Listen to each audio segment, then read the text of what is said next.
Je trouve que ce jeu-là est délicieux. J'ai toujours envie d'y jouer. L'école du jeu, en partenariat avec la boutique L'Imaginaire.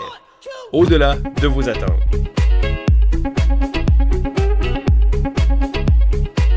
Hey, salut la gang, c'est JP pour l'école du jeu et aujourd'hui je vous propose une critique un peu particulière parce que non, on ne s'attaque pas à la dernière nouveauté ou au jeu de l'heure. Nous allons plutôt remonter dans le temps pour parler d'un jeu qui est sorti en 2013. Il s'agit de Terra Mystica. Alors au terme de cette vidéo, on devrait en fait avoir initié une réflexion à savoir si ce jeu a toujours sa place ou s'il est toujours d'actualité aujourd'hui en 2020, 7 ans après sa sortie. Donc, certains diront que Terra Mystica a été remplacé en 2017 avec la sortie de Gaia Project, le projet Gaia, qui a été vendu un peu comme étant le successeur légitime de Terra Mystica, un jeu donc des mêmes auteurs reprenant le concept général semblable au jeu de base. Vous devez savoir, en fait, quand je parle du jeu de base, je parle de Terra Mystica, vous devez savoir que je n'ai pas joué au projet Gaia, donc je ne pourrai pas comparer nécessairement les deux.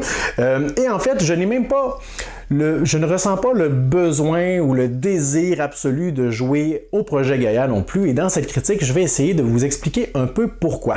Donc, je commence avec les points positifs du jeu et je termine avec les points que je juge un peu plus négatifs ou constructifs.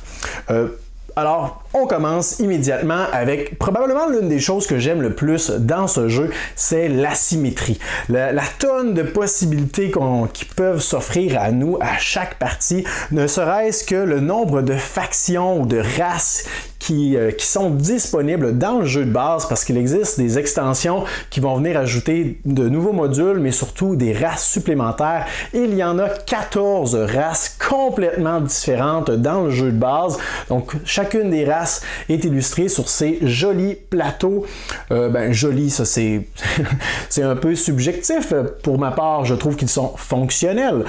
Donc, par exemple, nous avons les géants, les sirènes, nous avons, qu'est-ce qu'on a juste ici, les alphelins, mais vous devez savoir que ces plateaux sont recto-verso, alors de l'autre côté, on a des races totalement différentes de celles qui sont de l'autre côté. Nous avons ici les magiciens du chaos, les nains, les cultistes, les nomades, les oreines, les alchimistes, les morts blancs, donc 14 races complètement différentes. Et en quoi est-ce qu'elles varient les unes des autres? Eh bien, elles auront toutes des pouvoirs différents, uniques, mais également des ressources de départ différentes. Elles vont être familières avec les différents types, en fait, elles vont avoir une familiarité différente avec les différents types de terrains qu'il est possible de rencontrer en cours de partie, la façon qu'ils vont générer leur pouvoir également, ça va être différent, et les revenus qu'ils vont générer en fonction des bâtiments qu'ils vont construire va être unique, encore une fois.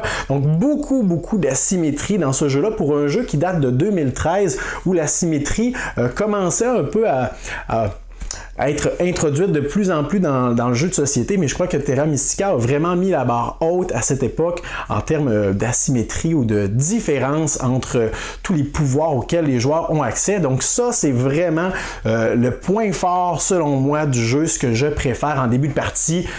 Choisir ma race ou la piocher au hasard un plateau et décider après ça de quel côté je vais jouer, avoir comme objectif de dire je veux jouer chacune des races, essayer d'apprendre à les maîtriser ou à les amadouer, donc vraiment un point très positif. Une autre chose que je juge important de mentionner, c'est qu'il n'y a aucun élément de hasard ou de chance dans ce jeu parce que toute votre stratégie, votre performance, votre pointage va reposer sur les choix que vous ferez en cours de partie, sur le timing, le moment important où vous allez décider de réaliser certaines actions, sur comment vous avez décidé de gérer vos ressources. Donc, si à un certain moment, vous ne pouvez pas effectuer l'action que vous voudriez vraiment faire, ce ne sera pas à cause d'un événement aléatoire ou d'un lancer de dés ou de quoi que ce soit, ce sera vraiment à cause de la gestion que vous avez fait ou de la tournure des événements, ce que les autres joueurs ont fait à leur tour. Donc ça,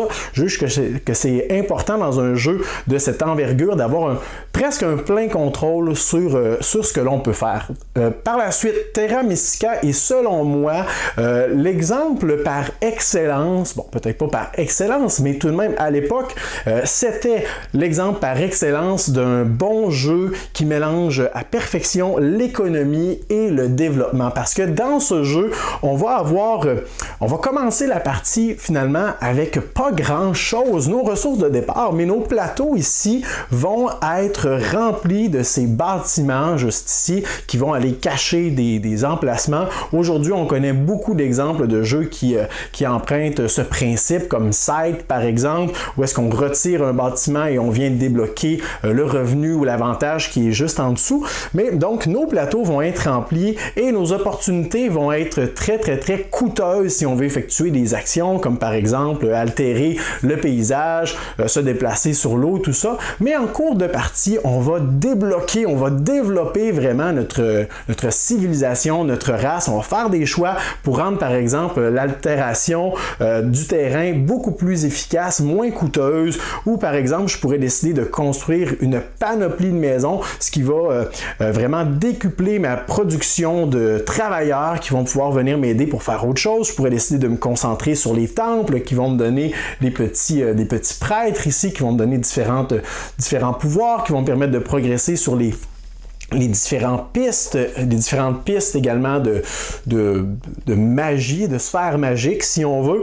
Alors vraiment très intéressant de voir à quel point notre économie va se développer en cours de partie. Au terme de la partie, on va générer une tonne peut-être de travailleurs, d'argent, de pouvoir, d'opportunités donc qui va s'ouvrir à nous. Mais vraiment une grosse richesse dans ce jeu-là de voir tout ça prendre forme et se concrétiser au fil des tours. Finalement, comment je dirais ça? Le jeu va nous encourager à avoir certaines interactions. Alors, premièrement, par rapport aux interactions, il y a deux choses que je veux dire. Tout d'abord, j'apprécie le fait que le jeu n'encourage pas des affrontements directs, des interactions agressives, où est-ce que je peux attaquer ta civilisation, je peux m'attaquer à tes bâtiments que tu as construits, les détruire, prendre avantage de ça. Non, on ne peut pas se détruire, on ne peut pas se démolir l'un et l'autre.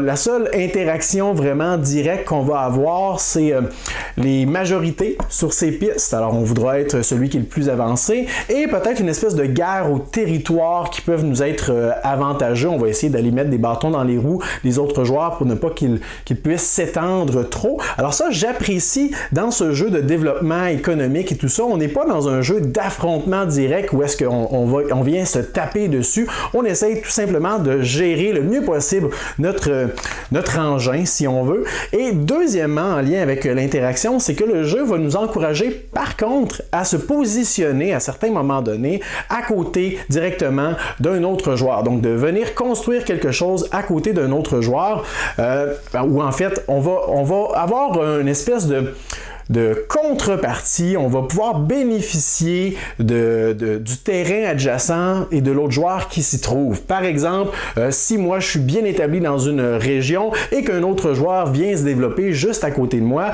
eh bien à ce moment-là, je peux profiter de lui parce que dans un sens, il vient un peu comme me restreindre dans mon emplacement et moi, je peux alors sacrifier, si je le désire, des précieux points de victoire pour me donner d'autres avantages. Alors voilà pour les points que j'aime beaucoup dans Terra Mystica. Grosso modo, les règles sont assez, pas accessibles, mais assez fluides également lorsqu'on les lit, principalement aujourd'hui lorsqu'on est familier, je dirais, avec les gros jeux euro de gestion et tout ça, ça fait du sens, ça se tient bien, les règles sont disponibles en français aussi, j'ai eu aucun problème à ce niveau-là, même durant mes premières parties il y a plusieurs années. Je m'attaque maintenant aux points qui sont un peu plus négatifs ou que personnellement j'ai moins aimé ou que j'ai trouvé dommage. Premièrement, c'est un jeu excessivement abstrait.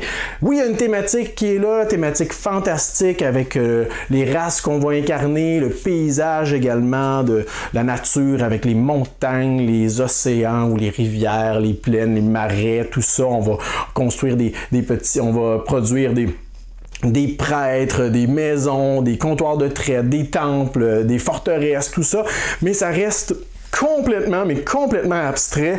On n'a pas vraiment l'impression d'être plongé dans cette dans cet univers. Je ne pense pas par contre que ce soit vraiment le but premier. Par contre, ça peut vraiment rebuter ou ralentir certains joueurs parce qu'on a une thématique qui est plaquée ici à 100%. On aurait pu mettre n'importe quelle thématique et ça aurait fait du sens. On aurait eu la même expérience de jeu en soi.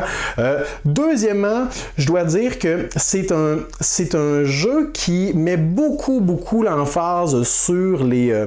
comment est-ce qu'on les appelle? Les objectifs de manche. Alors, on aura en début de partie des objectifs comme ça qui vont être générés un peu de façon aléatoire. Donc, c'est peut-être le seul aspect aléatoire qui a lieu, mais avant le début de la partie, on va mettre donc ces tuiles visibles et on saura donc que par exemple à la deuxième manche, eh bien si on construit des maisons, on va tout simplement récupérer 2 points par maison qu'on construit, alors qu'à la première manche, on va vouloir altérer le territoire et à chaque fois qu'on va utiliser une pelle, on va marquer 2 points de victoire. Donc ça, c'est intéressant parce que on peut essayer de voir à long terme dans quelle direction on va se diriger, à quel moment on va faire nos actions. Ça peut être intéressant pour certains joueurs. Par contre, pour quelqu'un comme moi qui, dans un jeu comme celui-ci, aimerait bien décider de voler de mes propres ailes, de faire ce qui me plaît, d'essayer des stratégies en lien avec ma race et avec la disposition du plateau des autres joueurs, ces objectifs-là viennent un peu contrecarrer ces plans-là parce que le jeu va nous dire, eh bien, à la deuxième manche, tu peux construire des maisons, puis si tu le fais, tu vas obtenir plein de points de victoire. Évidemment, tu fais ce que tu veux, mais si tu le fais pas à ce moment-là, tu es un peu stupide parce que tu passes à côté de plusieurs points de victoire qui sont très important. Donc, je pourrais, si je le désire, construire mes maisons en début de partie à la première manche, par exemple. Mais à ce moment-là, je ne touche pas le bonus auquel j'aurai accès si j'attends au deuxième round. Donc, ces objectifs-là vont vraiment un peu comme nous pousser dans le dos, nous prendre par la main, puis nous dire, bon, eh bien, tout le monde, tous les joueurs autour de la table, c'est au deuxième round que vous allez bâtir vos maisons pour marquer vos points de victoire. Tout le monde autour de la table, c'est au troisième round que vous allez pouvoir construire vos forteresses. Vous pouvez le faire avant, vous pouvez le faire après, mais au troisième round, vous allez marquer une tonne de points supplémentaires si vous le faites.